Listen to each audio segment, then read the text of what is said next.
kita lagi terbang nih. Lagi joy fly.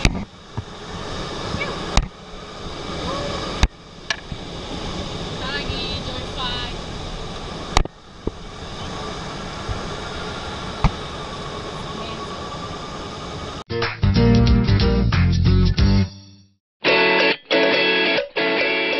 Seiring dengan ketatnya persaingan hotel yang ada, diperlukan konsep desain yang sedikit berbeda agar dapat melekat di ingatan masyarakat. Seperti hotel yang ada di Swedia berikut ini.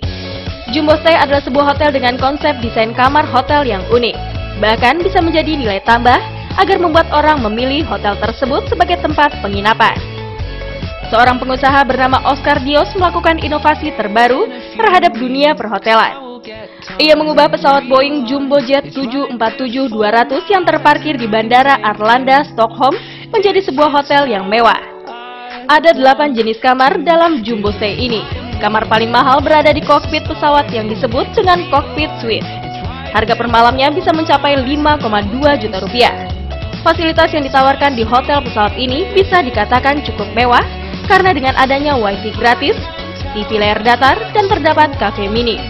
Uniknya lagi, semua pelayan hotel memakai kostum pramugari.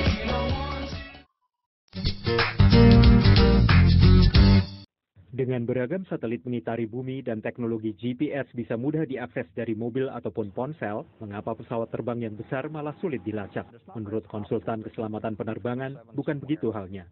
People are under the impression that every airplane, even when it's flying across the ocean, is observed on some kind of radar scope with a human being looking at that scope. And it's just not the case. Radars don't reach that far. John menekankan ada banyak teknologi dalam pesawat Boeing 777 yang bisa membantu menunjukkan lokasinya. Sistem dalam pesawat jet secara otomatis memancarkan ketinggian, kondisi cuaca, posisi, dan kecepatan pesawat pada pengendali lalu lintas udara. Setidaknya ada 3 cara pilot bisa berkomunikasi dengan petugas. Bila pesawat jatuh di laut, ada Flight Data Recorder atau black box yang mengirim sinyal dan bisa dideteksi hingga 3 km. Menurut mantan penyelidik kecelakaan FAA, ada juga peraturan global. The airline has a responsibility for what we call flight following. That's an international standard, and they're required to know where the airline is at all times. Mengenai pesawat MH370 yang hilang, Daniel mengatakan Malaysia Airlines belum memberi cukup informasi. Standards may not have been followed. So is that concerning to you? Oh, it is very concerning because that's an added piece of information that investigators can work with in determining, hopefully, the location of the aircraft. Regu penyelamat terus bertekad menentukan lokasi pesawat dan mencari kotak hitam. Setelah hilangnya pesawat Air France tahun 2009, Badan Keselamatan Transportasi Amerika menyerukan agar dalam keadaan darurat, segmen informasi penerbangan dari kotak hitam itu bisa diunduh secara terus-menerus. Nah, mari kita lanjutkan di sini ya. Jadi yang kita peroleh di sini adalah T sama dengan 78 meter per detik dikalikan dengan 1/2 meter per detik kuadrat. Oke, jadi 1 meter per detik kuadrat ini abang boleh tulis sebagai meter per detik kali detik, ya, kali detik. Jadi kita boleh coret ya. Di sini meter per detik dengan meter per detik kita boleh coret. Lalu 78 bagi 2, oke, 78 bagi 2 hasilnya adalah 39. Oke, 39. Jadi kita boleh tulis di sini 39 kali apa? Kali 1/1/detik. Oke, 1/1/detik ini tidak lain adalah detik. Oke, jadi hasilnya adalah 39 detik. Nah, ini tidak lain adalah jawaban yang telah kita peroleh tadi. Nah, dengan ini, semoga dengan ini adik sekarang bisa melihat bagaimana prosesnya seorang fisikawan menciptakan semua konsep-konsep gerak yang telah adik pelajari ini. Tapi adik perlu ingat ya, ini jawaban ini waktu sama dengan 39 detik. Ini mungkin bukan adalah jawaban yang tepat. Mengapa? Mengapa abang bilang bahwa ini mungkin bukan jawaban yang tepat? Ini karena kita telah membuat beberapa asumsi sepanjang jalan. sewaktu kita mencoba untuk mencari solusi atau jawaban. Oke, apakah asumsi-asumsi kita? Oke, asumsi kita adalah asumsi kita adalah pertama-tama kecepatan akhirnya kita asumsikan harus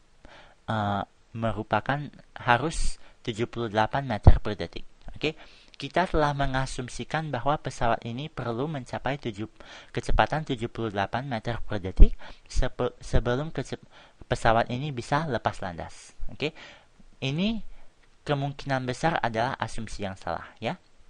Mungkin saja untuk pesawat yang berbeda-beda kita akan mempunyai kecepatan yang berbeda-beda juga. Oke, ada banyak faktor ya yang mempengaruhi berapa kecepatan ini. Nah, ini semua adik perlu baca dengan sendiri untuk bisa tahu lebih banyak, ya. Nah, apa asumsi kedua kita? Oke, yang kedua adalah kita telah mengasumsikan bahwa percepatannya ini tetap. Oke, percepatannya tetap dan adalah 2 meter per detik kuadrat. Oke, nah ini mungkin adalah sebuah asumsi yang kurang tepat, ya.